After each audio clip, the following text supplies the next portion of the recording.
Hello and welcome to Cooking the Books with Heather. Today we're going to be doing something a little different, and I will be telling you all of the ingredients and the amounts that we are putting in here because this is a family recipe for the card that I have. We have a picture of a recipe card that has been printed out so that I can look at it while we make this. And I haven't made it myself before, but we have eaten it several times because it is a family recipe. It is called a crusty coconut pie. I don't know what my husband would call it. It is more of a coconut custard pie, not a coconut cream pie. So this pie is something that my husband's family on apparently both sides has made for a long time, and we've never had the recipe. We've eaten it at all sorts of family gatherings. We always thought that it was his grandmother's recipe, but when we asked her for because she made it, but when we asked her for a recipe, she gave us one for something that was more of a cream pie.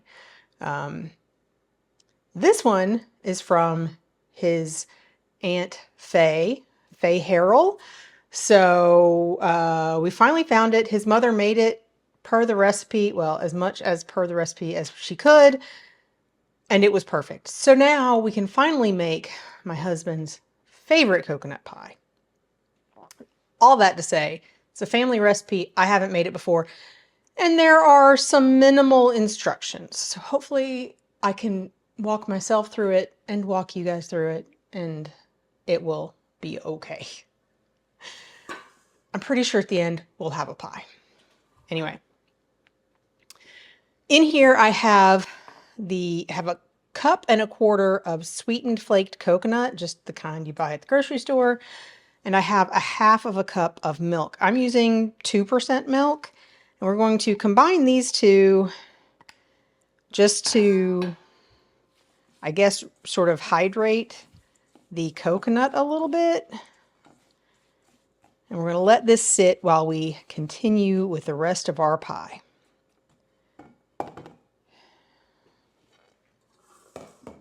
So in here I have a quarter of a cup or 4 tablespoons. The original recipe on the card says margarine. I am using butter.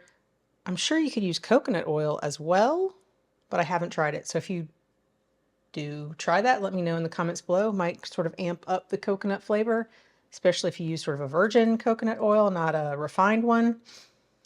And then to this, I'm going to add sugar. This is a cup of granulated white sugar, and we're going to cream this together. And I'm just going to use a hand mixer because I didn't feel like dragging out the big guns for this. It is at room temperature. This is not happening very well. Oh, I'm using salted butter because I'm pretty sure margarine is generally salted and there's no other salt in the recipe.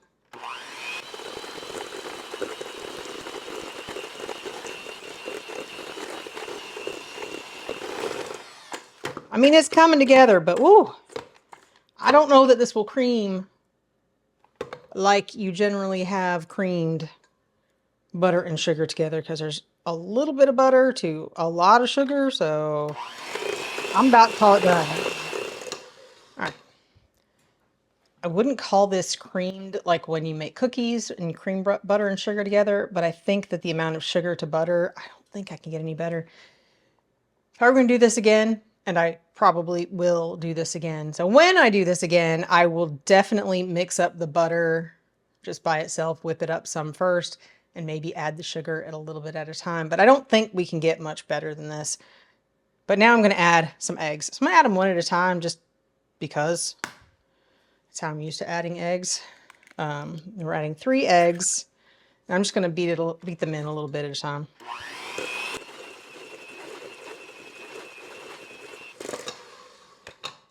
That certainly made it come together.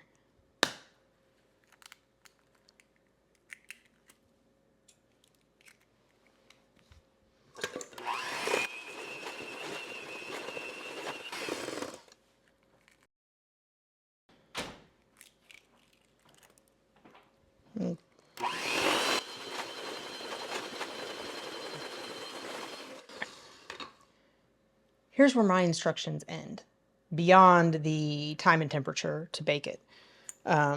So there is also vanilla in this recipe, and I'm going to add that to this mixture now.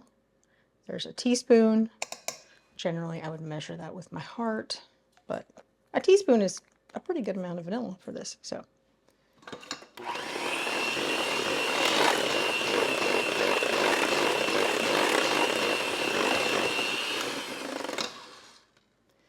all right, so now I think I'm just going to add the coconut to this, and I'm going to use the mixer still just because there's milk in here and I just want to get it mixed in pretty well.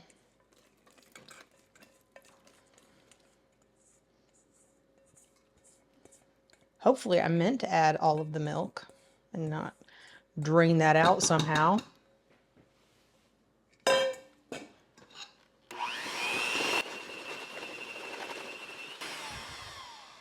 Looks pretty good to me. I'm going to make a lot of noise, sort of knocking this stuff off of my beaters, and then put this in a pie pan. So now I have an unbaked 9-inch regular, not deep dish, pie crust. I just bought this from the freezer section because I'm pretty sure that's what Grandma did. At least when I knew her. Perhaps earlier in her life, she baked her own pie crusts, you know, maybe before they were available to her in the freezer. But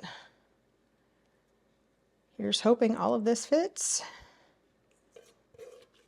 Doesn't overflow. I think we'll get it. It's going to be close though.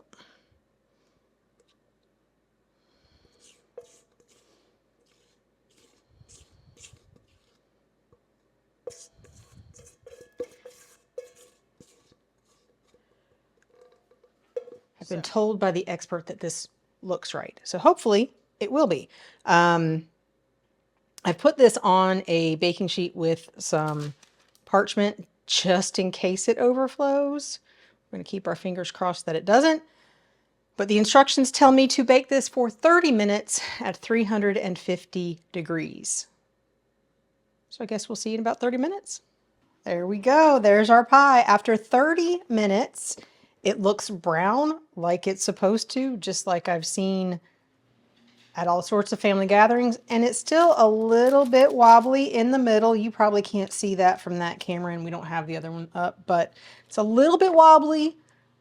But that's what you expect with a sort of egg-based pie. But now we have to let it cool, so we can't taste it right now. But we'll be back and tell you what we think of it. Let you know if it's just the right pie for my husband in just a second.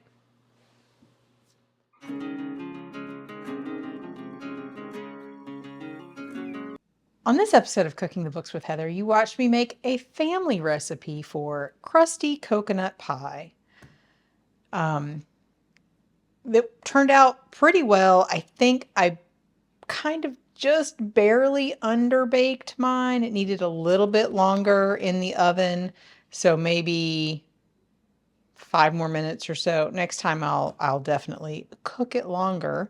But it was the right pie. It was just exactly what we were looking for, and not like anything I've seen anywhere else on the internet, because I have been looking for a pie like this for my husband for quite a while. So if you have also had a pie like this and been unable to find a recipe, hopefully this will help you.